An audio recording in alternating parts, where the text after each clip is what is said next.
মাকে বলেছিলাম, আমার নাম অপু দিলে মা, দিদির তো দুর্গা রাখতে পারতে।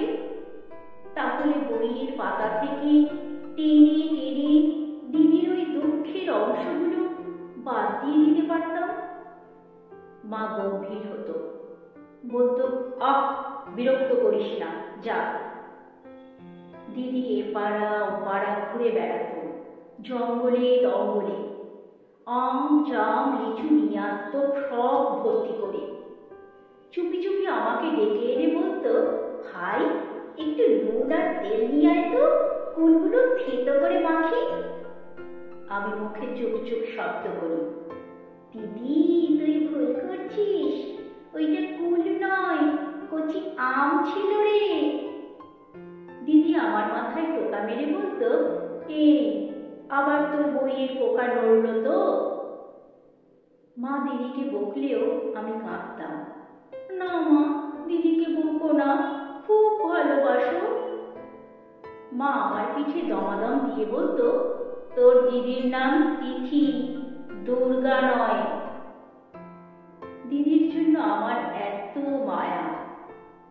দিদি মাঝে মধ্যেই রাগ করে বলতো, এমন ভাই যে একটুও ঝগড়া করে না।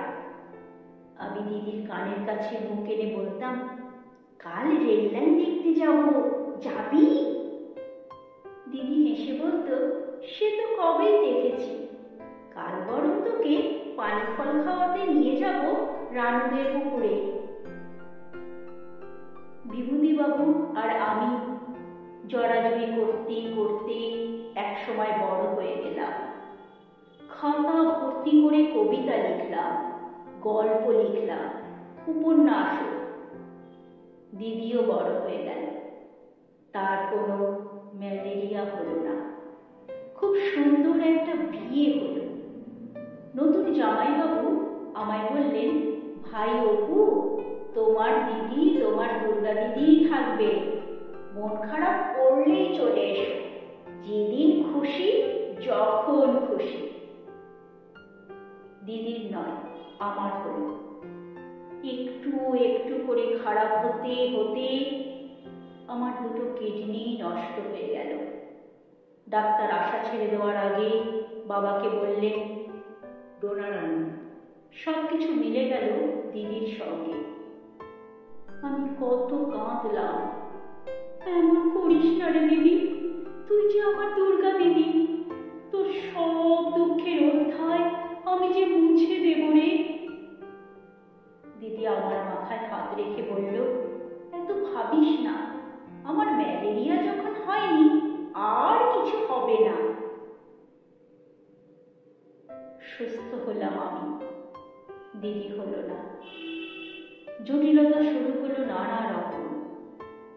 ধীরে ধীরে শয্যাশায়ী হলো দিদি।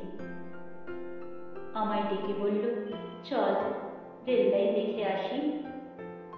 আমি বললাম, কি বলছিস এসব দিদি, সেই তো ছোটবেলা থেকেই দেখছি তা, আবার কেন?